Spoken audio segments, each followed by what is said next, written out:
Assalamualaikum warahmatullahi wabarakatuh. Waalaikumsalam warahmatullahi wabarakatuh. Kula saking Surabaya, Gus. Nami kula Pak Rois. Simo Surabaya. Kala winginane niku ten kampung kula ngadakaken megengan bersama. Kebetulan kula dikengken mimpin. Dadi kula waosaken tahlil. Perasaan kula ya napa sisi ahli kubur iki rumangsa seneng kula wacaaken dzikirullah sing sempurna. Nggih. Terus ya ayyuhalladzina amanu udkhulu fisilmi kafa. Nggih kula wacaaken syariate la ilaha illallah. Tarekote la ilaha illallah. Kula lanjut nggih la ilaha illa anta. Kula tutup kalian la ilaha illa ana. Ben arwah niku seneng karep kula ngoten ben mboten mangan sego asem ae ben prasmanan karep kula ngoten. Tibake mantun acara tahlil minjingi kula niku ditimbali kalih Pak RT, Pak RW dikumpulno ten balai RW ditatar ngoten kalih tokoh masyarakat, tokoh agama. Maksude sampean niku ini napa sih Pak Rois? Kok sampean maca la ilaha illa ana? Apa sampean niku Gusti Allah nggih? Saderenge kula jawab, kula sukani wawasan. Sampean niku nek sekolah ya teko SD munggah nang SMP. Nek SMP munggah nang SMA. Engko terusno nang perguruan tinggi. Ben oleh gelar sarjana. Ten Islam iki ngoten. Ya ayyuhalladzina amanu udkhulu fisilmi kafa. Sampeyan iku nek teko syariat munggah nang tarekat. Mantun tarekat munggah nang hakikat. Mantun nang hakikat munggah nang makrifat. Ben oleh gelar makrifat. Terus sing sampeyan ya la ilaha illa ana iku lho sing tak takokno. Terus sing ngoten Gus. Nggih kula jawab, sampeyan niku la ilaha illallah iku sing ngambang, guru ngeroh. Iki tak dudukno barange iki lho. Nang ngarepe sampeyan, nang jero atine sampeyan kok gak gelem. La ilaha illa ana iku wiriten dalam hatimu ben nyambung. Nggih mboten purun. Aku cuman nyampe tok. Gelem ya gawen, gak gelem ya buakan nang kali kono. Wong aku nyampekno. Ben padha-padha ben padha-padha ngerti kan ngoten Gus. Terus beliau-beliau itu memang keras. Nggak boleh Pak Rois, nggak boleh la ilaha illa ana sampean nggak boleh. Saya melarang. Pertanyaan saya diteruskan napa mboten ngeten. La ilaha illa ana niku diterusaken apa mboten? Matur suwun. Wassalamualaikum warahmatullahi wabarakatuh. Waalaikumsalam warahmatullahi wabarakatuh. Kalau pertanyaannya itu diteruskan atau tidak, jawabannya di dalam surah Al-Anbiya ayat 25. Tapi sebelum kami sampaikan ayat tersebut,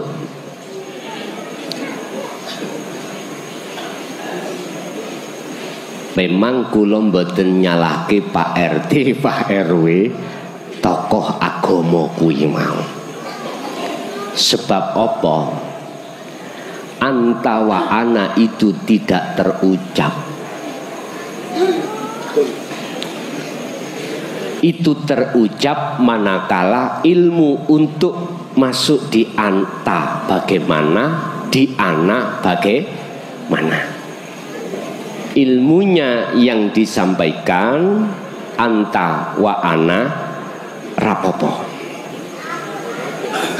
Tapi ketika saat sampai pada ana, ini ada dua makola. Artinya boleh hanya di dalam diri Anda, berarti tidak keluar.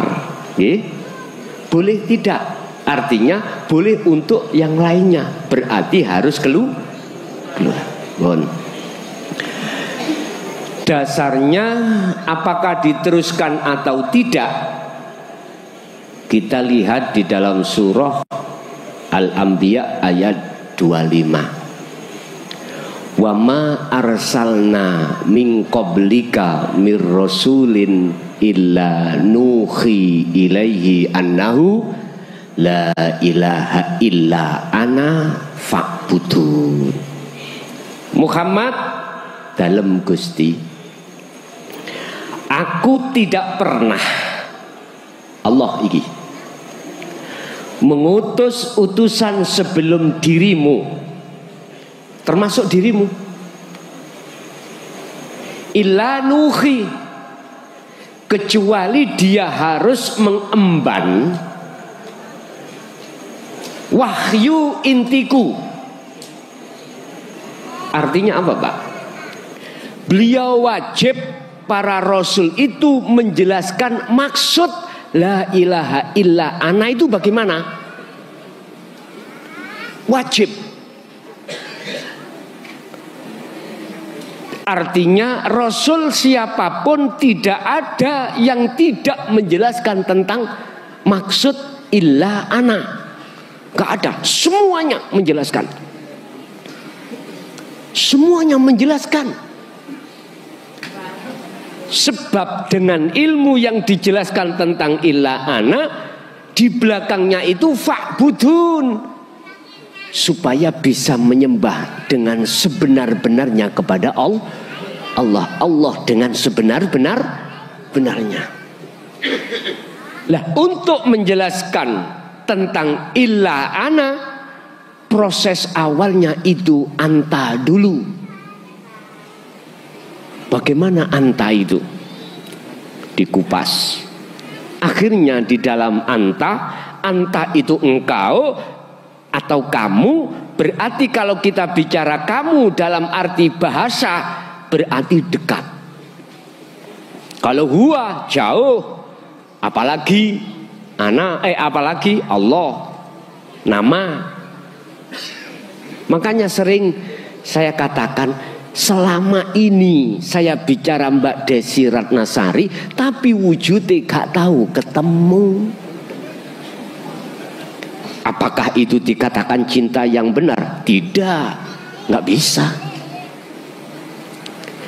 Kalau sudah bicara tauhid anta,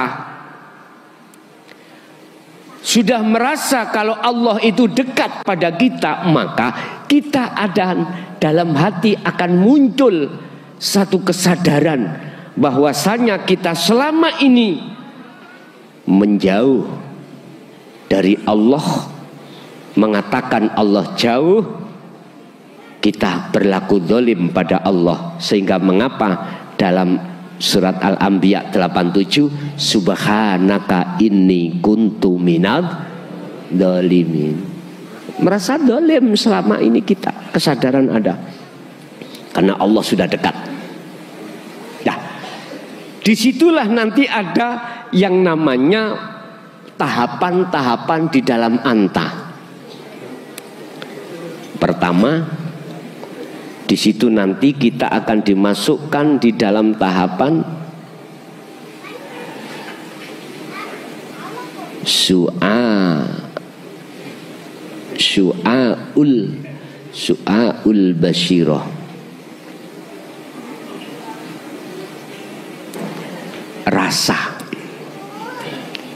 Rasa atau iman yang benar. Ingat, iman yang benar adalah ihsan.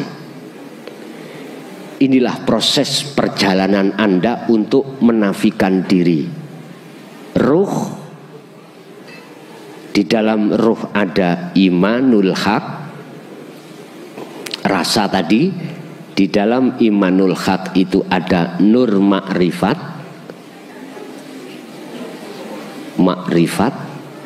Di dalam nur makrifat ada Allah.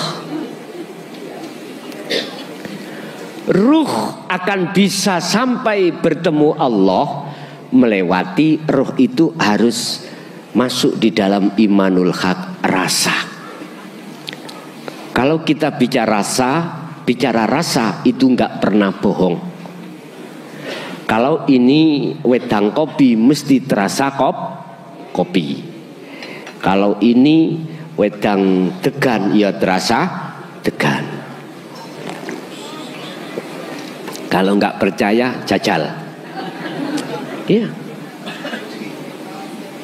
Artinya imanul haq itu jatuhnya di ihsan.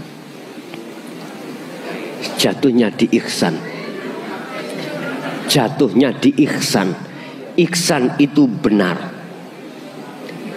Sebab apa? Sebab hati jenengan itu sudah menerima dinut tauhid. Akhirnya muncul rasa yang benar. Muncul iman yang benar. Iman yang hanya pada Allah di dalam aspek apapun yang berperan. Sudah tidak lagi menuduh dan beriman yang menolong saya tetangga. Sudah tidak lagi dalam hati jenengan beriman yang memberikan petunjuk, membimbing kita adalah klason. Tetapi kita sudah mengatakan dan beriman semua adalah Allah. Nah, ketika ruhaniyah itu selalu mengasah dzikir sirul asrar di dalam su'aul basyirah, maka kata Allah, di dalam imanul haq itu ada nur makrifat, ada cahaya. Ini Pak, ini nanti proses Anda kholwat ya.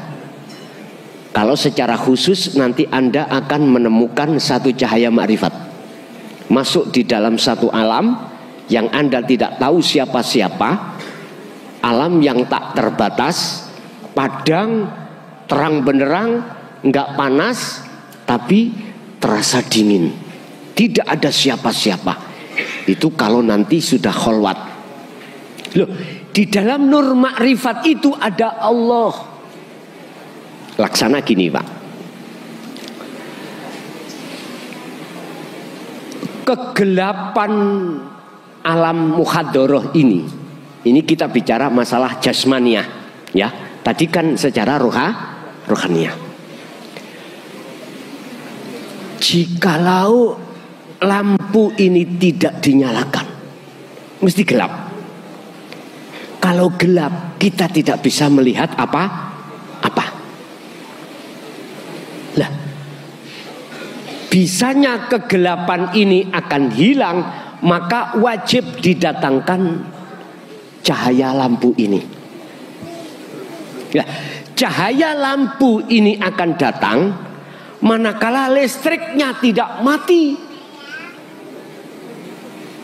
Kalau siang mataharinya itu harus naik, tidak tengok-tengok ning nisor. Istilah kita ruhaniyah, jikalau jagat hatimu itu jadi terang, rasa itu kudu, iman itu harus muncul. Harus muncul. Istilah bahasa mata harus melek. Tutupnya mata ini harus hilang. Apa yang menutupi mata sehingga gelap? Karena katarak. Apa tutupnya hati ini sehingga kita tidak terang jagate ati terhadap Allah? Hubbus syahawah, kesenangan-kesenangan yang bersifatkan duniawiyah. Itulah yang disebut masyaallah. Kalau hikam disebut al-aghyar, perkara-perkara selain Allah. Akhirnya jatuhnya iman kita pada selain Allah. Lah ini yang menutupi. Akhirnya mata hati kita disebut mata hati yang gelap. Fi qulubihim maradun fazadahumullahu marado. Berpenyakit. Mengapa harus berpenyakit? Karena ketika saat dinu tauhid disampaikan, innal ladzina kafaru sawaun alaihim a'anzartahum am lam tundirhum la yu'minun, enggak percaya.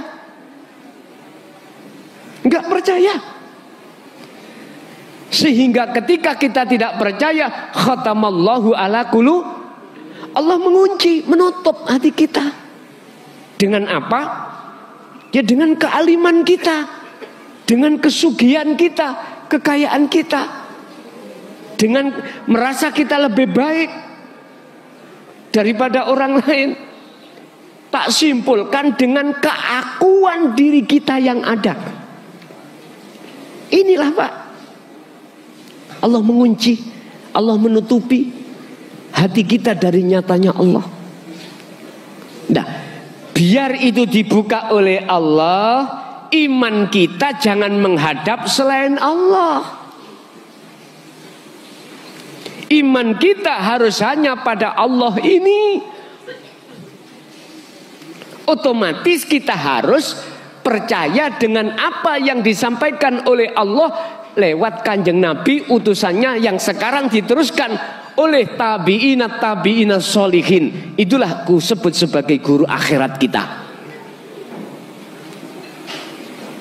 Cirinya beliau itu membawa ajaran yang menjadikan ruhaniyahmu ikut tentram. Cirinya beliau itu akan menarik ruhaniyahmu untuk menghadap kembali kepada Allah. Beliau nggak mungkin mengajarkan kau menjadi dunyamu sukses, bisnismu lancar, biar menjadi DPR sukses, menjadi presiden sukses. Beliau tidak seperti itu. Beliau yang hanya mengajarkan tentang ilmu kaweruh, tentang dinut tauhid. Hanya itu. Beliau itu gitu. Lah, setelah imanul haq, rasa itu muncul di dalam diri Anda, maka Allah dawuh, nurun ala nurin yahdillahu linurihi mayyasha. An-Nur 35. Cahaya makrifat ini hanya diberikan terhadap hamba yang beliau kehendaki untuk menerangi jagatnya hati dan mengusir kegelapan hati. Istilah penyakit hati, Allah membersihkan kotoran-kotoran hati tadi. Dibersihkan, karena itu yang menggelapkan. Diusir oleh Allah. Qul ja'al haqqu wa zahaqal batil innal batila kana zahuqa. Jelas. Berarti nur makrifat itu hanya diberikan hamba yang selalu fal ya'mal amalan sholihan, berzikir. Baru cahaya datang. Ketika cahaya datang, gelapnya hilang, betul? Hilang seketika itu. Yang tadinya kita tidak bisa melihat di depan kita ini ada apa, ketika lampu ini menyala, maka terlihatlah semuanya. Artinya apa Pak Bu? Ketika nur makrifat itu jatuh di dalam hati Anda, maka sing nyoto yang nyata itu hanyalah Allah. Selainnya tidak nyata, fana, termasuk keakuan diri, fana. Berarti yang menjadikan padang itu nur makrifat ya? Bukan. Gus tambah bingung aku ngaji. Mang cari katanya cahaya itu yang mengusir kegelapan. Kok sekarang tak tanya kok bukan? Ngetutno sampean tambah bingung kabeh aku ngaji nih. Gak apa-apa bingung ngosip. Biyen aku ya bingung. Tapi bingungku dulu itu gak seperti bingung jenengan. Bingungku dulu itu nyun sewu, oleh karena Mas Syayekh itu menyampaikan dengan bahasa kinayah, isaroh, tambah bingung. Nek jenengan ora. Berarti yang mengusir kegelapan itu adalah listrik mang lho Pak. Coba listrike ora muncul apa muncul cahaya? Berarti yang mengusir kegelapan itu bukan cahaya, tapi hakikate yang mengusir nafsu kegelapan ini bukan nur makrifat, tapi hakikatnya adalah hidup. Itulah Allah Subhanahu. Nah, kudu sampean sendek noning kuno.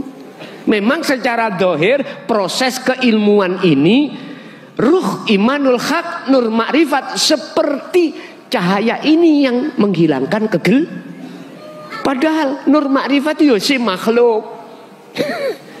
Imanul haq yo si makhluk. Ruh ya si masih makhluk. Sampai nek kepingin mi'raj iku hanya sekejap ketemu Allah, langsung ae aku Allah.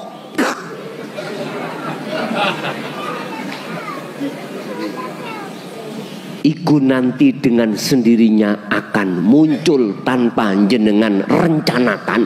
Sing penting jenengan sakniki ngembangno imanul haq, nur makrifat akan dijatuhkan Allah, akan muncul sendiri. Nyuwun sewu, mengapa Pak RT, Pak RW, tokoh agama menyalahkan jenengan sehingga tidak boleh menyalahkan? Karena beliau memandangnya dari sisi makhluk. Makhluk siapapun gak boleh mengucapkan la ilaha illa ana. Memang terkesan ngaku-ngaku sebagai itu Tuhan. Beliau tidak bisa ainul basyirahnya melihat hidupnya, melihat Allahnya yang berucap. Gak bisa. Sama dengan kita. Jenengan kalau imanul haq belum jenengan bangun, zikir rasa belum sampai bangun, mohon maaf, siapapun kita akan menuduh sing ngajiku klason, sing memberikan petunjuk klason. Si coba kalau dikembalikan dalam surat Al-Qasas tadi, ini langsung Rasulullah loh ya. Klason yang ketemu piro. Ini langsung Rasulullah. Innaka la tahdi man ahbabta. Sesungguhnya kaum Muhammad itu tidak bisa memberikan petunjuk walaupun terhadap orang dekat kamu yang kau cintai. Lah terus yang memberikan petunjuk siapa? Walakinallaha yahdi may yasha. Yang kasih petunjuk adalah Allah terhadap hamba yang dikehendaki. Biar jenengan gak bingung gini. Urip Allah bertajali terhadap Muhammad, mengizini petunjuk itu diletakkan Muhammad untuk diberikan kepada umat. Logikanya begini, saya pemborong Pak, saya pingin borong ini apa ini? gedong. Oke. Saya dapat job pemborong. Otomatis saya harus mencari tukang dan kuli. Lah gitu toh. Oke. Yang bekerja secara dohiriyah tukang dan kuli. Tapi saya hakikatnya yang memiliki ini. Pekerjaannya kuli bisa bekerja, tukang bisa bekerja karena saya pemborong. Artinya kuli dan tukang tidak akan melakukan aktivitas pekerjaan ini manakala tidak saya perintah. Artinya Bapak Ibu, Rasulullah tidak akan pernah memberikan hidayah, petunjuk terhadap umat manakala tidak diizini oleh Gusti. Nek ini clear nggih? Clear. Tapi ada yang tidak begitu, Pak. Kesuwen. Ya niku wau. Innani anallah. Lah. Nggih niki ndadekno bingung umat, akhirnya di situ suasana menjadi keruh. Dan jenengan digawa nanggone balai RW.